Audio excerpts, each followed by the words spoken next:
लगा के इसमें जो इश्यूज़ हैं उसको टैकल करते हैं। रफ़ बुक में हमने ये कोशिश की है कि जितनी फ़िल्में अभी तक बनी हैं उससे ज़रा हट के एजुकेशन के ऊपर हम उन चीज़ों पर नज़र डालें, ख़ास करके जो पेरेंट्स हैं, स्टूडेंट्स एंड टीचर्स का जो मैं कहूँगा एक बर्म्यूडा ट्रायंगल बन गया है, जहाँ लोग घुसते जा रहे हैं और एकदम उसके अंदर सक होते जा रहे हैं, लेकिन उसमें से निकल नहीं पा रहे हैं। तो वो क्या चीज़ है जो हमारी एजुकेशन सिस्टम को एक ऐसे भंवर में फंसाया है जिसमें से निकलना हमारे लिए मुश्किल हो रहा है। तो जो सवाल इस इशू ने रेज़ किया है वो सब हम रफ़ बुक में टैकल करने की कोशिश कर रहे हैं, और मैं उम्मीद करूँगा कि आप जो देखेंगे रफ़ बुक में वो एक नए नज़रिए से आपके सामने। रफ़ बुक में एक बहुत ही अहम बात जो हमने दिखाया है वो है कि हमारा जो डिपेंडेंस है इंटरनेट पर, गूगल पर, हमें लगता है कि चूँकि इंटरनेट आ चुका है, वर्ल्ड वाइड वेब आ चुका है, हमें टीचर्स की कोई ज़रूरत नहीं है, हम टीचर्स पर क्यों खर्च करें? क्या ये सही है या गलत है? ये एक मेजर इशू रफ़ बुक में है, और इसका सवाल काफ़ी मज़ेदार भी है।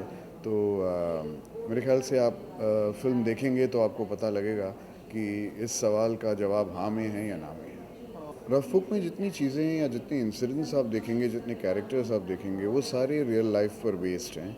हमने बहुत सारे टीचर्स को इंटरव्यू किया, बहुत सारे क्लासेस में गए, और हमने ऑब्ज़र्व किया कि किस तरीके से टीचर्स चीज़ें पढ़ाते हैं। जैसे फॉर एग्ज़ाम्पल एक टीचर था जिन्होंने फ़िज़िक्स गिटार के साथ सिखाया, क्योंकि वो जो सुर है ऊपर नीचे, हाइट, डिग्री, सब कुछ, या बास्केटबॉल कोर्ट पे सिखाया। सो ऐसी चीज़ों को ऑब्ज़र्व करके हमने ये पूरा जो जर्नी है एक टीचर का वो फिरोया है हमने।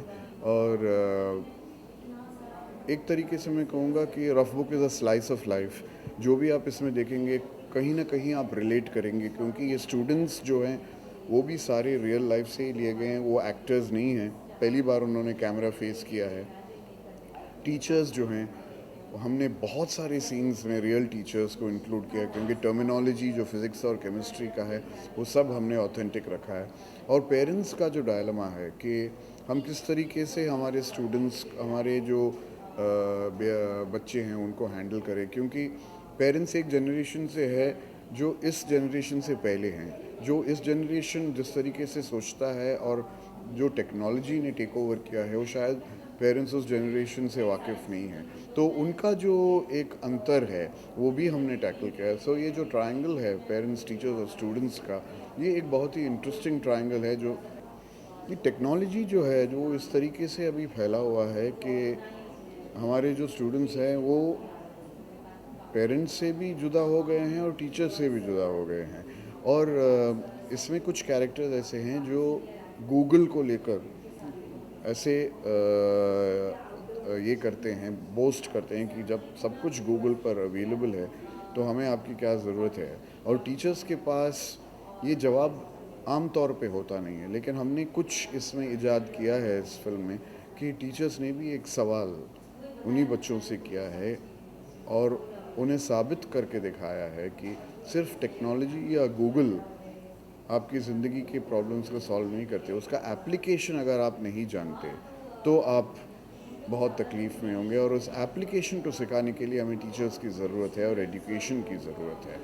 तो इसमें कुछ हालांकि आजकल के जनरेशन, आजकल के लोग जो आजकल के बच्चे जो हैं वो सब कुछ नेट पर ही देखते हैं, और पेरेंट्स को समझ में नहीं आता है कि ये नेट से क्या डाउनलोड कर रहे हैं और क्या समझ पा रहे हैं और क्या सीख पा रहे हैं। तो टेक्नोलॉजी और जो हम कहते हैं कि एक्चुअल पर्सन्स और पर्सनालिटीज़ का जो ब्रिज है, उसको हम, उस गैप को हम हमने ब्रिज। रफ बुक देखने के बाद आपको लगेगा कि आप शायद अपनी ही दुनिया में चले गए थे कुछ 1-2 घंटे के लिए, क्योंकि जो स्टूडेंट्स और टीचर्स दिखाए गए हैं इसमें, वो आप ही के स्टूडेंट्स और आप ही के दोस्त और आप ही के टीचर्स नज़र आएंगे, और इतने सही और असली नज़र आएंगे कि आप उनको हाथ लगा कर टच भी कर सकते हैं। They are real flesh and blood.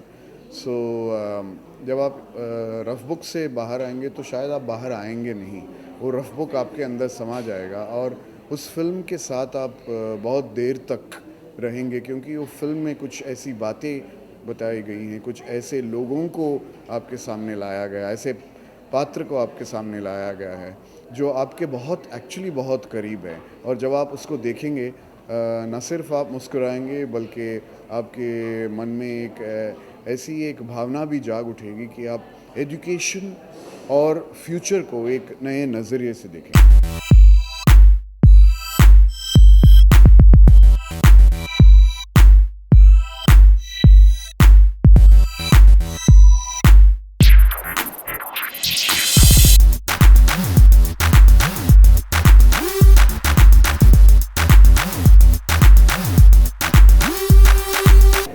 Rough book एक एक्चुअली फ़िज़िक्स टीचर की कहानी है जो फ़िज़िक्स इंटरेस्टिंग ढंग से पढ़ाना चाहती है।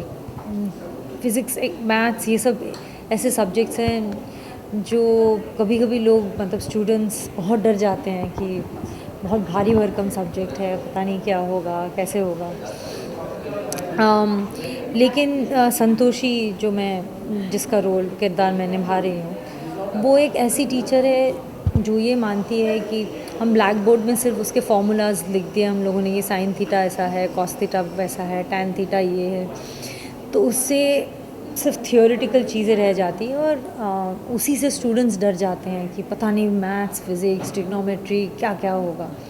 लेकिन अगर हम उसको सिंपल ढंग से एप्लीकेशन की तरह पढ़ाएं, उनको समझाएं ताकि उनकी बेसिक्स क्लियर हो, तो फिर जो सेक्शन डी के भी स्टूडेंट्स हैं जिनको हम डी फॉर डफर कहते हैं, वो भी इंटरेस्ट लेंगे और वो भी समझने लगेंगे और उनको भी अच्छा लगेगा वो सब्जेक्ट और उनके भी मार्क्स आएंगे।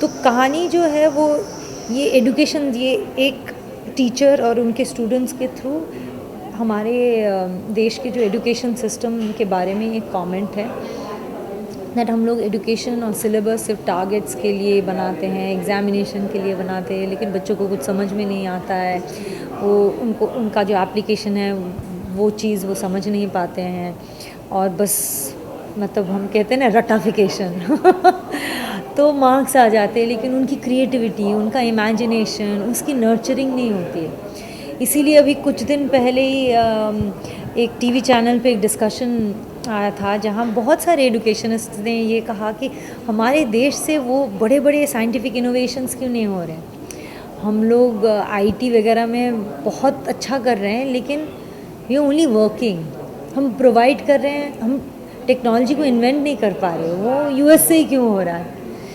तो क्योंकि हम अपने बच्चों को इमेजिन ही नहीं करने देते, उनको कहते कि ये साइन थीटा है तो sine theta by cos theta tan theta है, बस पढ़ के लिख लो, उनको समझ में नहीं आता ये क्यों है।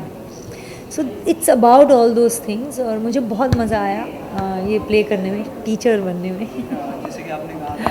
हाँ, ये भी है कि आजकल बच्चों को ये लगता है कि आपको स्कूल्स, टीचर्स, इन सब चीज़ों की ज़रूरत क्या है, क्योंकि आपको हर इन्फॉर्मेशन इंटरनेट से मिल जाती है। आपको अगर कोई इन्फॉर्मेशन चाहिए तो आप गूगल कीजिए, तो यहाँ हम स्टूडेंट्स से ये कहते हैं कि गूगल बाबा जिंदाबाद।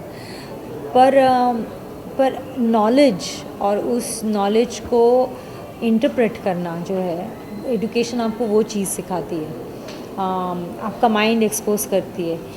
इन्फॉर्मेशन देने से वो नहीं होता, इन्फॉर्मेशन तो हर किसी के पास पहले भी था। तो यही सब चीज़ें जो हैं, जो मैनेजमेंट और एजुकेशन सिस्टम है, इंस्टीट्यूट्स है, पेरेंट्स कैसे हैं, टीचर्स की क्या रिस्पॉन्सिबिलिटी है, स्टूडेंट्स को क्या करना चाहिए, इन सब चीज़ों को लेकर ही ये फिल्म बनाई गई है रफ बुक। तो और बहुत लाइट ढंग से बनाई गई है। इश्यूज़ हैं, लेकिन इशू हर फिल्म में ही है। आजकल हर फिल्म में कोई ना कोई सोशल इशू तो आप उठाते हो, लेकिन ये फिल्म बहुत मतलब ऐसा बहुत भारी भरकम शब्दों को लेकर नहीं बनाई गई, क्योंकि बच्चे हैं, उनकी ख्वाहिशें हैं, उनकी बदमाशियां हैं और टीचर है जो उनको समझ के सही गाइडेंस देती है। आनंद जी के साथ ये मेरी दूसरी फिल्म है। मैंने गौरहरी दास्तान उनके साथ की, वो मेरी पहली पिक्चर थी उनके साथ। मुझे बहुत मज़ा आता है उनके साथ काम करने में, क्योंकि वो बहुत इंटरेस्टिंग सब्जेक्ट्स चूज़ करते हैं और उनका काम करने का तरीका बहुत डिसिप्लिन्ड होता है, ऑर्गेनाइज्ड होती है, तो बहुत मज़ा आता है मुझे उनके साथ।